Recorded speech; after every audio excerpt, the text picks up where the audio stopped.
very good evening to you. Thanks for joining us on the Thursday edition of the show. I'm Yemi Adebayo. Well, of course, we will be talking about the Euro 2024 tonight on the show. Feast of football, it has been in the last past few days. And, of course, England had a test today.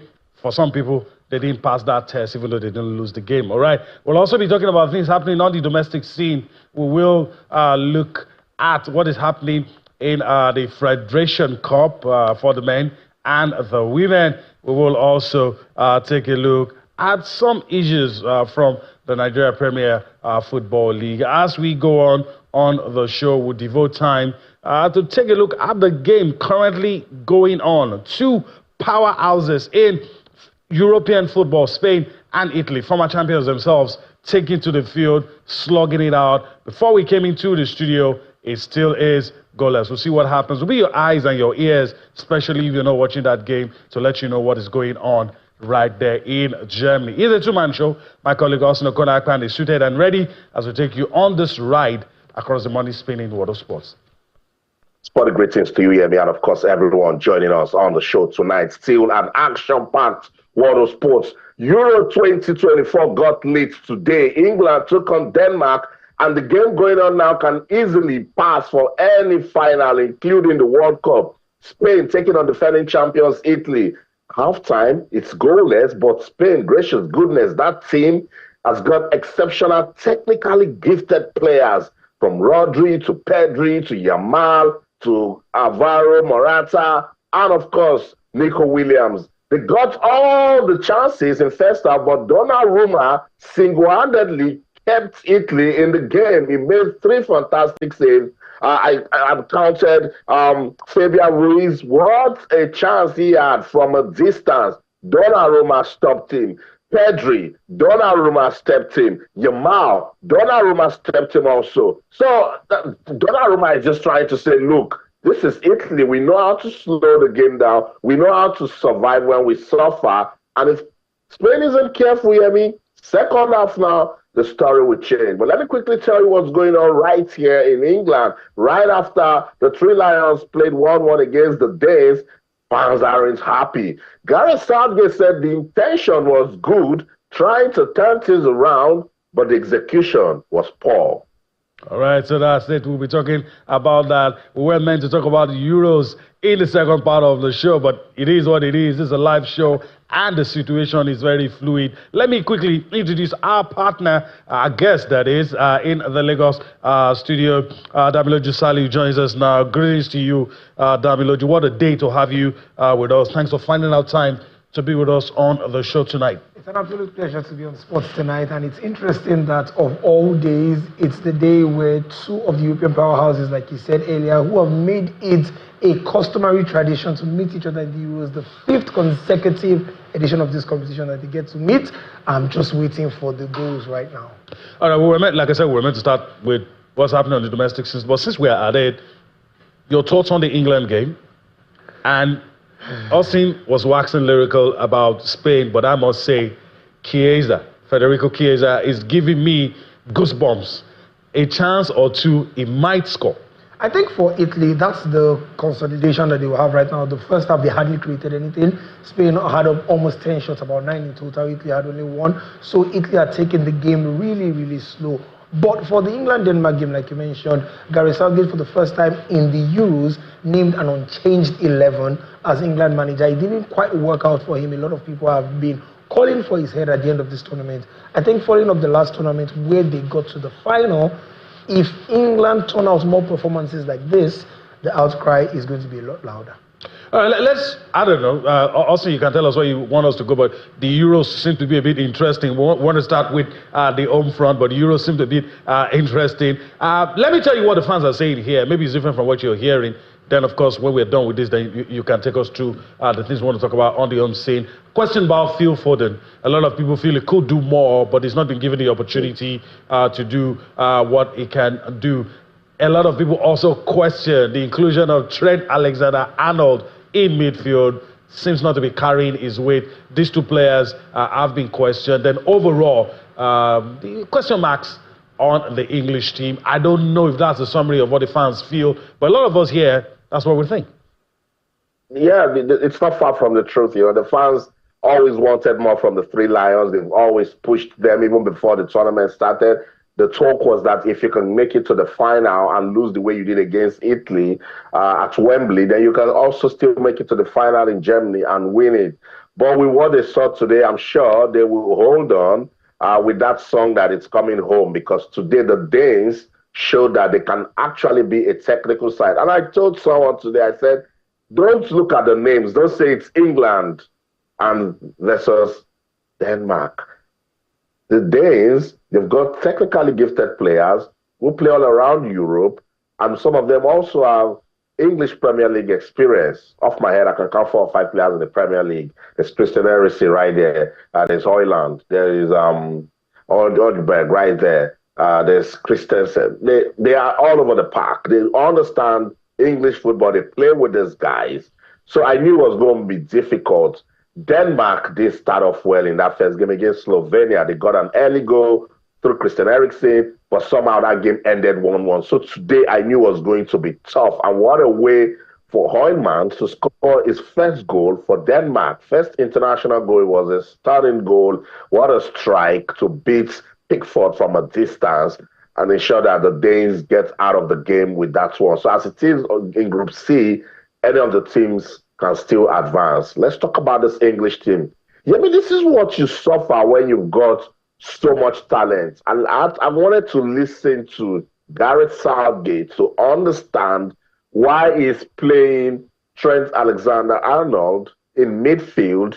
What is he trying to do in terms of disrupting the approach that his opponent will give to the game?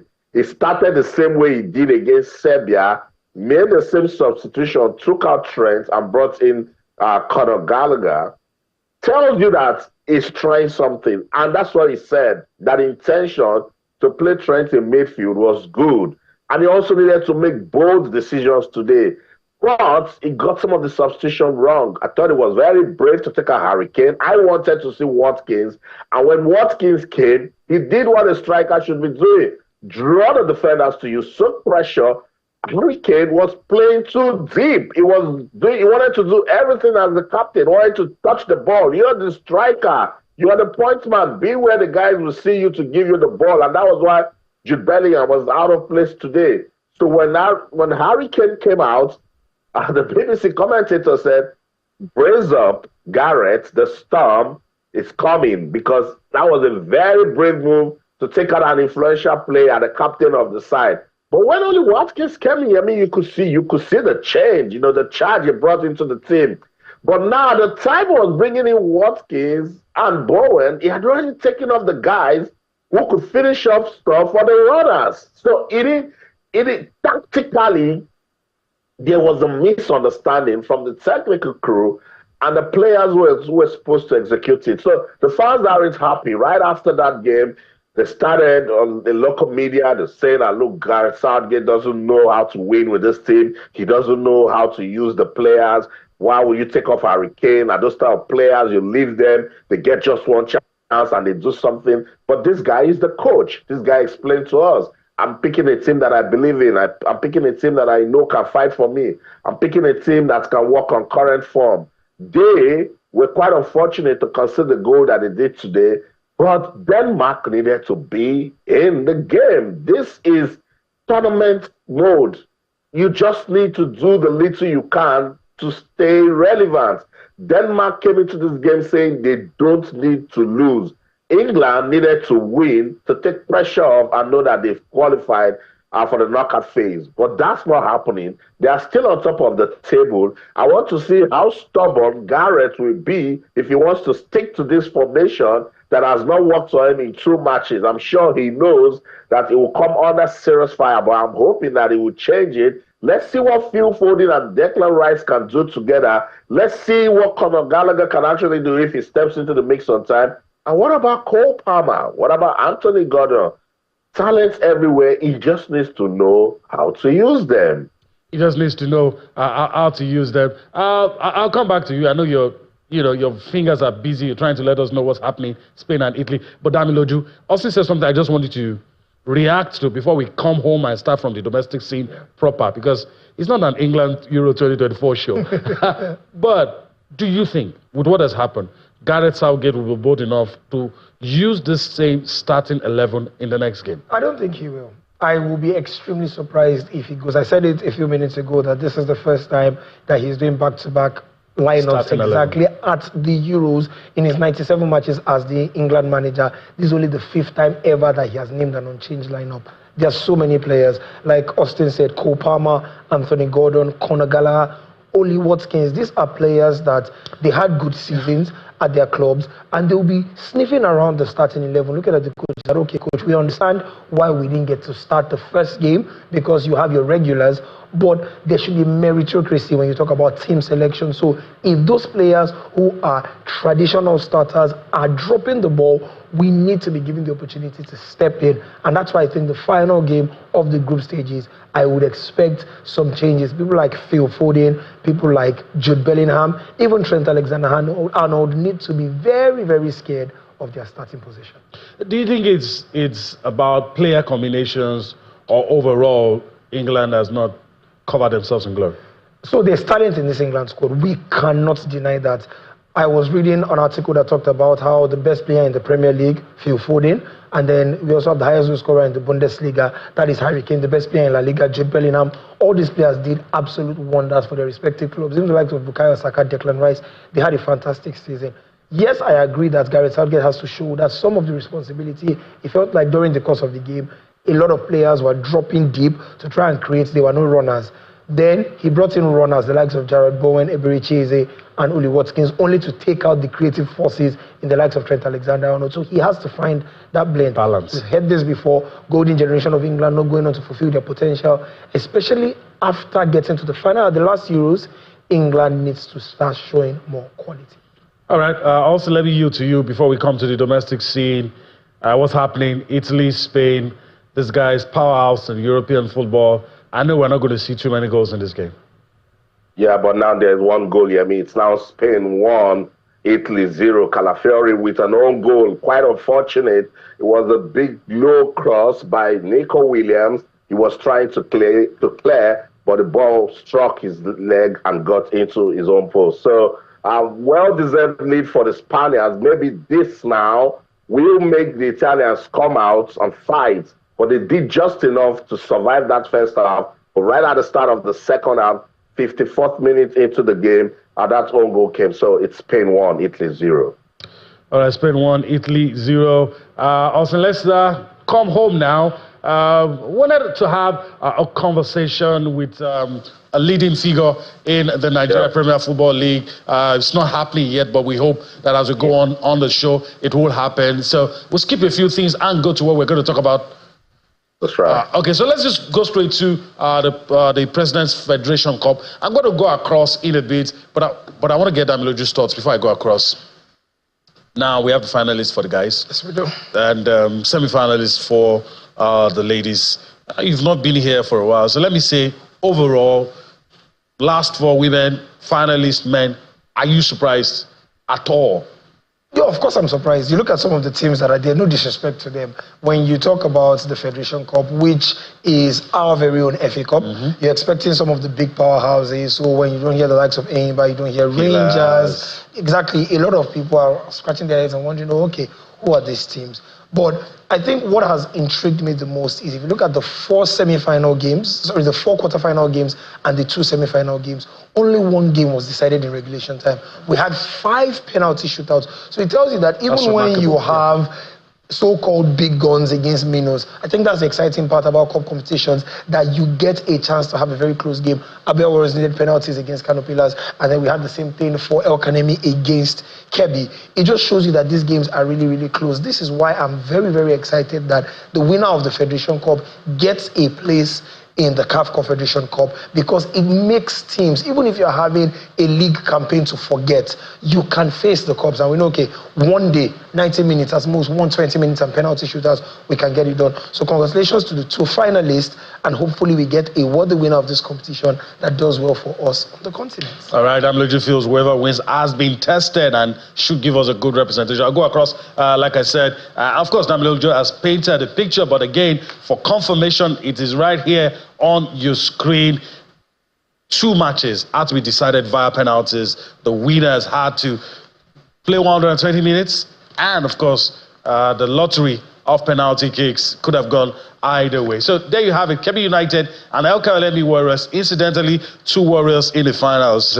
What a coincidence. All right, Kebbi United and El Kalemi Warriors goalless at the end of proceedings. El Kalemi Warriors got on to win 5-4 on penalties. Same scenario in the second semi-final. Abia Warriors, Caterpillars couldn't be separated after all the football. 120 minutes, and of course, Abia Warriors winning 4-3 via penalties. And you know, sports, especially football, has taught me many lessons. We looked at the quarterfinal fixtures. We were saying there's not going to be a top-flight team, but there you have it. A top-flight team still getting there. Abia Warriors taking on El Kanami Warriors.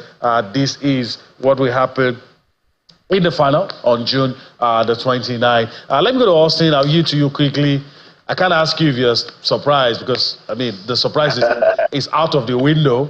But then this is what we have in the final. For you to get to be in the final, nobody can argue against your credentials.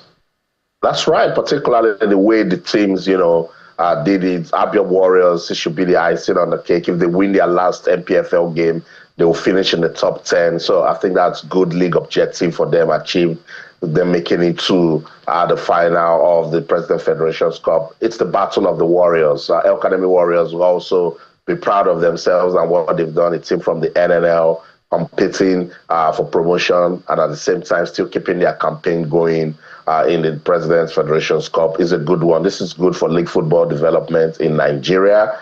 We can begin to start, you know, seeing ways that these teams can give us a good representation on the continent. Now people are already saying, they just hope that it's going to be Abia Warriors because they're an NPFL team and they can have what it takes, you know, to be fine on the continent. And I'm saying El Academy Warriors can actually use this as a springboard to fix themselves. You know, they're a traditional, you know, team in league football in Nigeria. So if they nick it on the final day, they should start getting ready to, you know, dance on the big stage. So well deserved. I don't want to start going all the way how they got here, but we know how fierce it was, particularly for the NNL teams taking out the guys from the NPFL. And at some point, we knew that, look, whatever the case may be, we will see one team from the NNL in the final. We weren't expecting the big boys from the NPFL to even make it, but somehow Abia Warriors are here, and I just want to wish the teams all the best, and they will make history being the first teams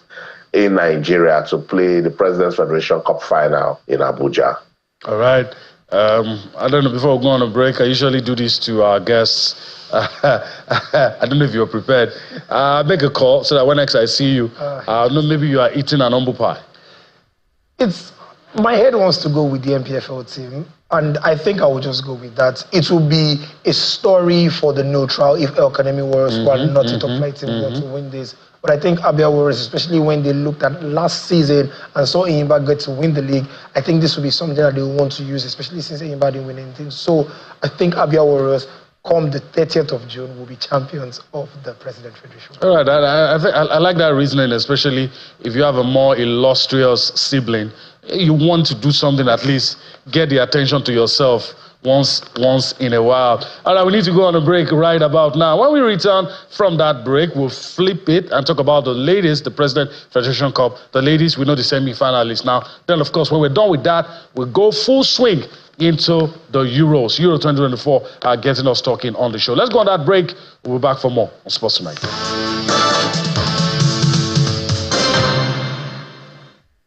All right, welcome back. We're still talking about the President Federation Cup. We've talked about the guys, so I think it's only fair that we talk about the ladies now. In a bit, I'll go across to take a look at the quarter-final results. From the quarter-final results, we'll take a look at the semi-final fixtures. Again, I'm going to ask Damiloju about what you've seen so far. It's been seamless for the ladies, correct me if I'm wrong, in terms of the flow, no drama, what sort. Sometimes you wish that maybe more money will flow so that they can do some of the things they want to do. But I like the fact that no drama. I would love to see better playing pitches. I would love to see more clips readily available. Yes, yes. You're not me searching for them. Yeah. You know, probably those two things. But aside that, I mean, it's been smooth and plain sailing. I'm really excited about what we are doing when you talk about our women's football. Like we usually say, I know it might be a cliche that has been overflogged. We are not where we are supposed to be, but we're not where we used to be. And it's good to see that we're getting a bit of recognition. We had some similar conversations when we began to have more spotlight on women's football, especially with the CAF Women's Champions League. So it's good for the Federation Cup. I'm not surprised that at some of the teams that have made it thus far, I know those who have a close connection to Lagos will be a bit stung by the fact that Robo Queens could not make it to the Final Four. When we look at some of the teams, Rivers Angels have progressed. You're not surprised. I think the team from the Remo Stars, the ladies, are one of the teams that have really, really surprised a lot of people. But like you said, we've not seen so much of drama. We've seen steady progress. We've seen exciting football when you've been able to see some of those videos. So it's good to see that when we're talking about men's competitions and we're really, really celebrating, oh, okay, we have teams in the final. We're looking forward to what will happen on the continent. Those who are strong lovers of female football, those who want to play female football as well, can see people who they will be encouraged to make role models, and it just speaks very well for Nigerian football. There's a larger conversation, and I'll shift it to Austin in a bit. There's a larger conversation, and it's happening to us with the guys. If we say we are a powerhouse in women's football, it doesn't reflect on the continent. True. That's a problem. Something is wrong somewhere. Even with the guys as well. Two teams go to the Champions League. One of them dropped down to the CAF competition. The two in the CAF competition just only one team will be on the continent. And that has been a pattern for more than 15 years. Yes. Well, apart from a time when Enyimba dropped down to the competition and got to the semi-final of the CAF competition. But aside that, it's been like that. So it shows that with the talent and with everything we have, there's still something missing. And we can only get it with administration. Yes. They have the power to put these things in place. Aside that, we'll just be punching the circles.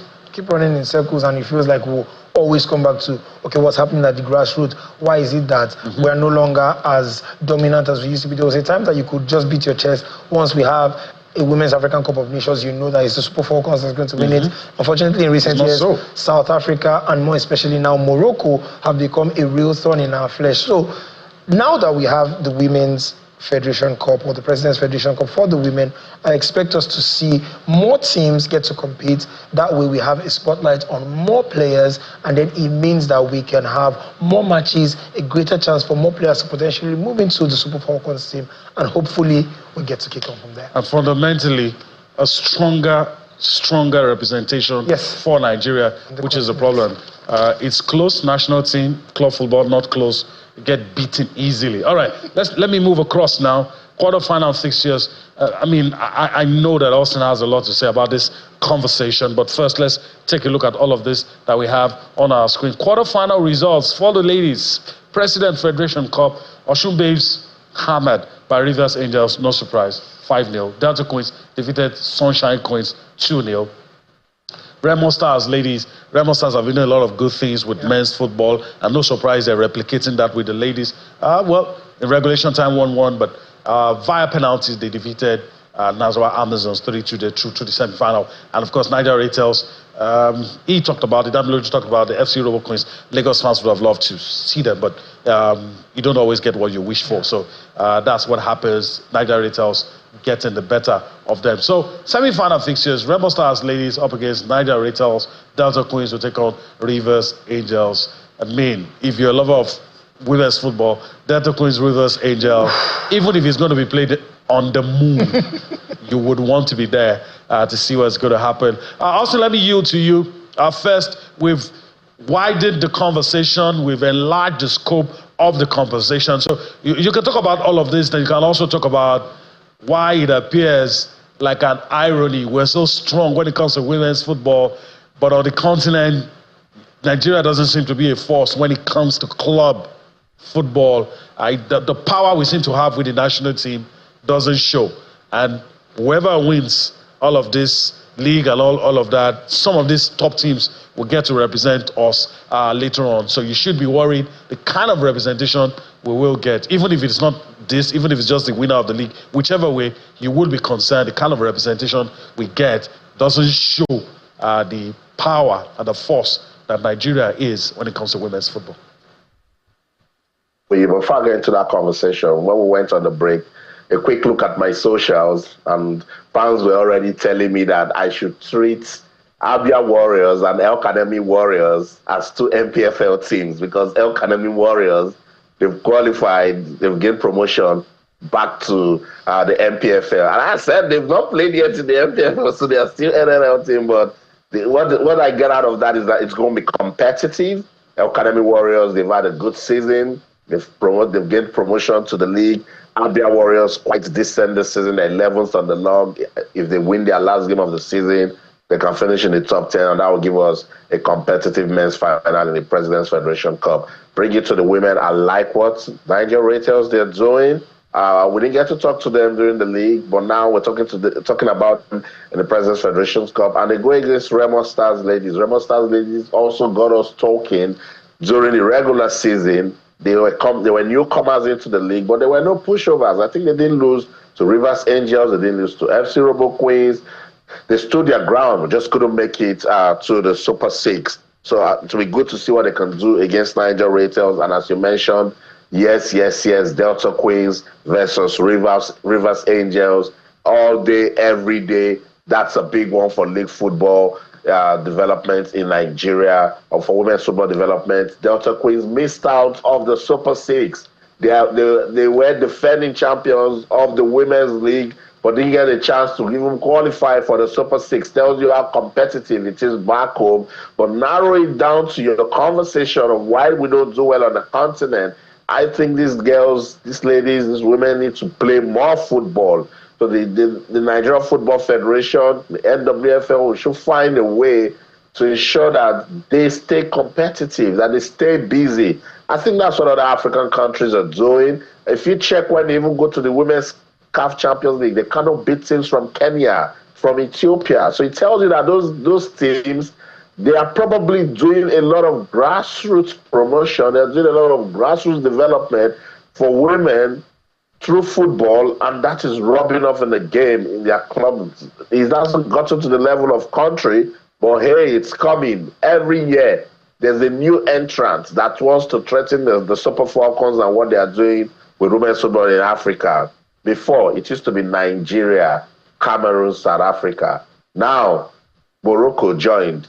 Zambia has joined also. So you see, every year, there will be somebody who says, okay, if they don't want to do it right, we learn from them and we'll join. So if you talk about women's football now in Africa, teams that are competitive, you call Nigeria, you call Ghana, you call Cameroon, you call South Africa, you call Morocco, you call Zambia.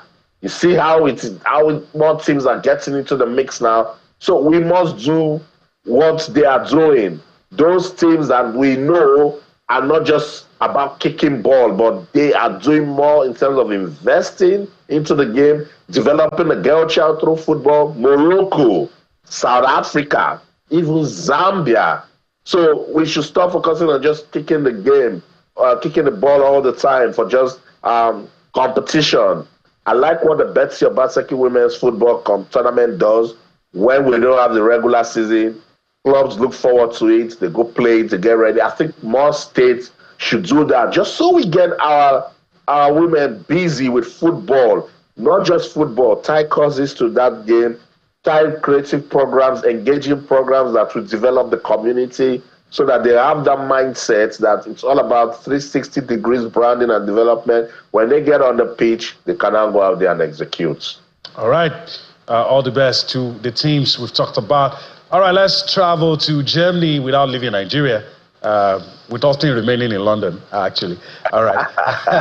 Let's travel to Germany now and talk about the Euros. First, Group C. We've talked about it a little, but now we're going to talk about it in detail. Let's look at the results. The matches played today. Let me just quickly look at it. All right, we'll put it on the screen for you. But we've talked about it. England, should I say surprisingly, but some will say don't be surprised, against Denmark, turned out 1-1 that game. And of course, the other team in that group, Slovenia and Serbia, also cancelled each other out 1-1. Damloju, let me get your thoughts quickly. I know there's a temptation to want to focus on the English, on England.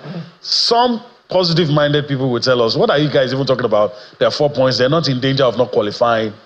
But some other people will say, you have to be careful. France is on the other side. Just a quick confirmation. That's it on the screen. Slovenia and Serbia 1-1.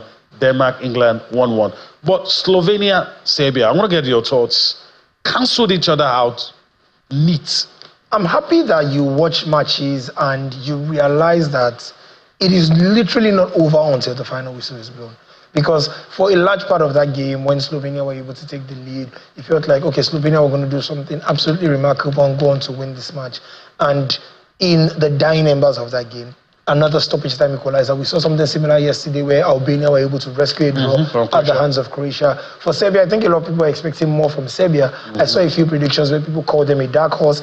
I didn't really necessarily agree with that, but Serbia have ensured that they've given themselves a fighting chance. A lot of teams, if you avoid defeat, if you don't lose your opening 2 games, you have a shot. Because if you finish with 4 points, exactly, if you finish with 4 points and you are third, you have a good chance of being one of the 4 best third-place teams to get to go for the round of 16. So I think for Serbia, despite the fact that the likes of Mitrovic, Vlahovic have not exactly lit this tournament up yet, they were able to do enough to ensure that they still have a chance going into the final day. Slovenia will be kicking themselves. 3 points today would have all but giving them a soft landing when you talk about potential qualification. It's now all to play for a match later. All right, the next one for you to Austin. And Austin said it, where it stands, anybody can still qualify from that group. Yeah. Now, does it make the job harder for the 3 Lions? Now they're facing a Slovenia that has something to play for. And they can't play, normally if you've won your 2 games, then you can have qualified, you have been top of the group. You understand, you have qualified, you have been top of the group. But now that's not the case. Everybody has to play. You have to ensure that you win. So what kind of situation does that put England? What kind of situation does that put Slovenia? I think for England, they know that the 4 points that they have, except something absolutely ridiculous happens, even if they lose, they will qualify. The problem is a lot of times when you finish third in a 24-team tournament, going to make a strong team in quotes. Exactly. And then we know that this has been a stick that's been used to beat Gareth Southgate, that England will do well against so-called minnows, and then the moment they play a very, very respectable side, they fall by the wayside. So I think England, I feel they will have enough quality. I think Slovenia will be really, really gutted, and I don't see them getting past the 2 points that they dropped today. So I think England are going to do enough to get a victory against Slovenia. And then when Denmark come up against Serbia, that is now going to be all to play for, looking at who gets to finish second. So I think England are comfortable. I expect that Gareth Southgate will be jolted into making some changes like we talked about earlier. England has enough quality, if not because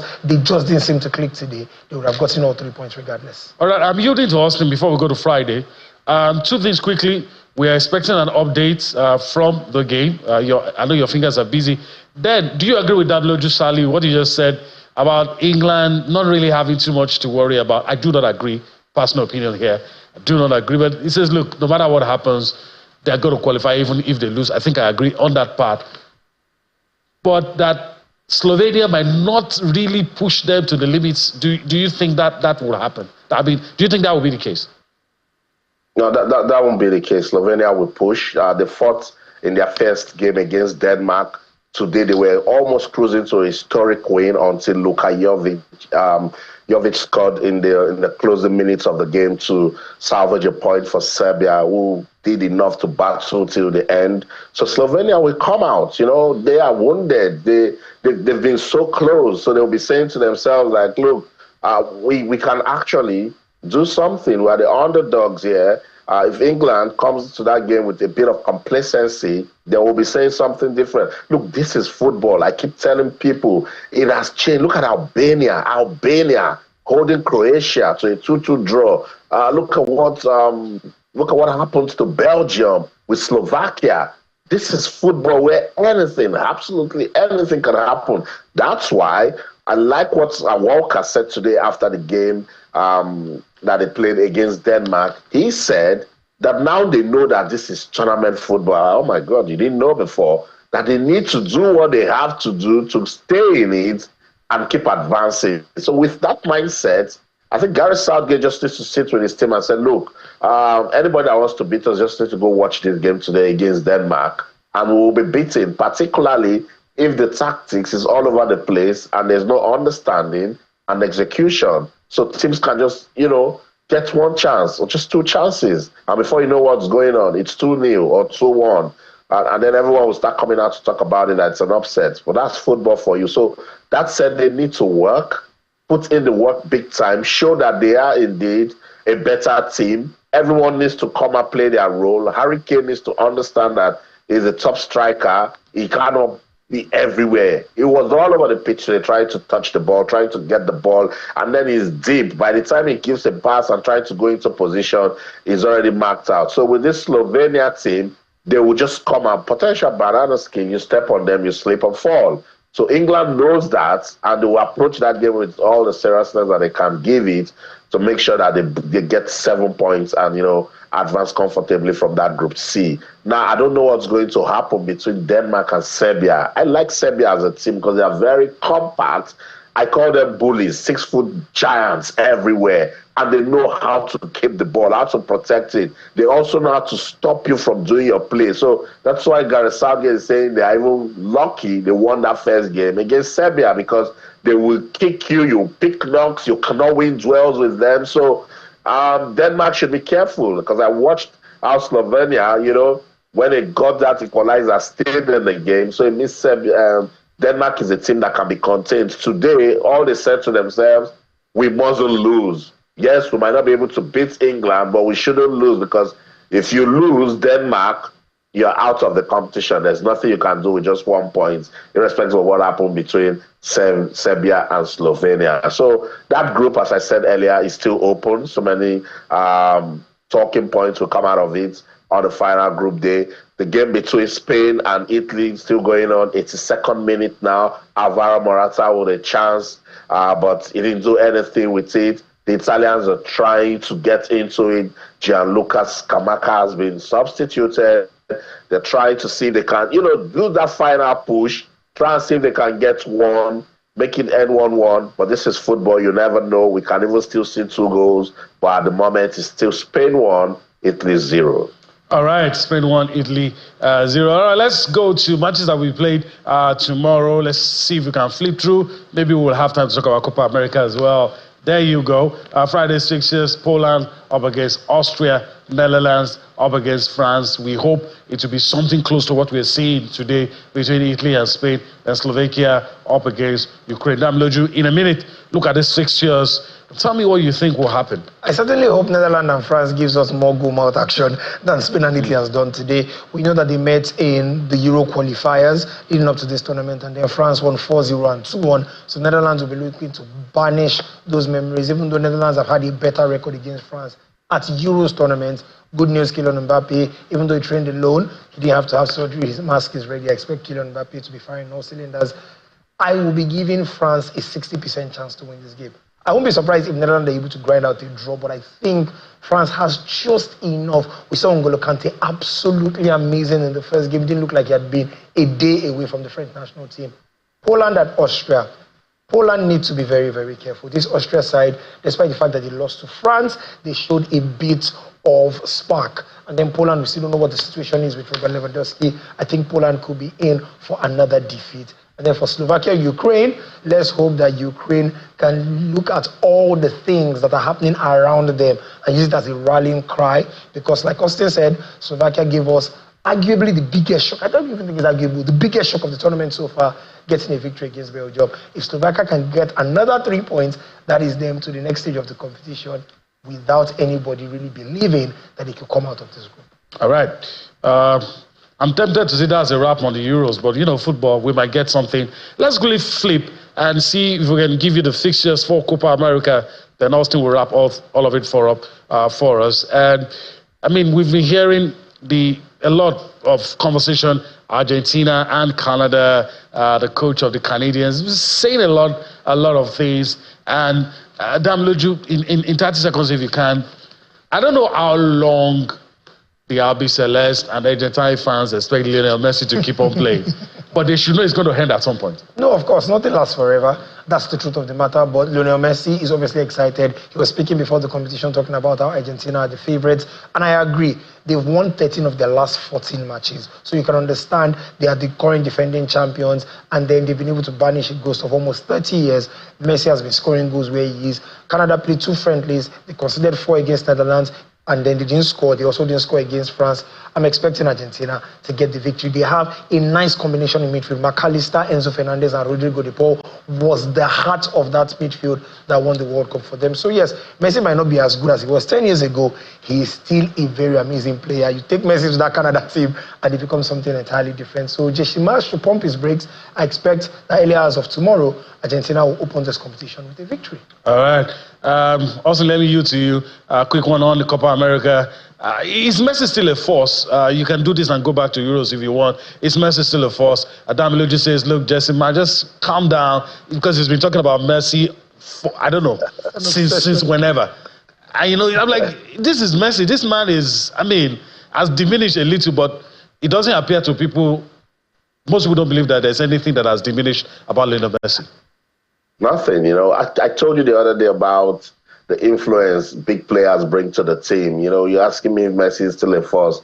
Add principality and powers to it. That's what it is to football, you know. The fact that you've got Lionel Messi in the squad, whatever team, it will light up the atmosphere, you know, because he's naturally gifted with football. Don't even talk about Messi and his quality. Talk about players like even Christian Eriksen and what he's still doing for Denmark. Talk about Modric and what he's still doing for Croatia. Cristiano Ronaldo is still representing Portugal, you know. So it's good to see these old guards. You know, the other day we talked about Cruz getting back to the German team, and right from the moment he got in there, stability came back into the team.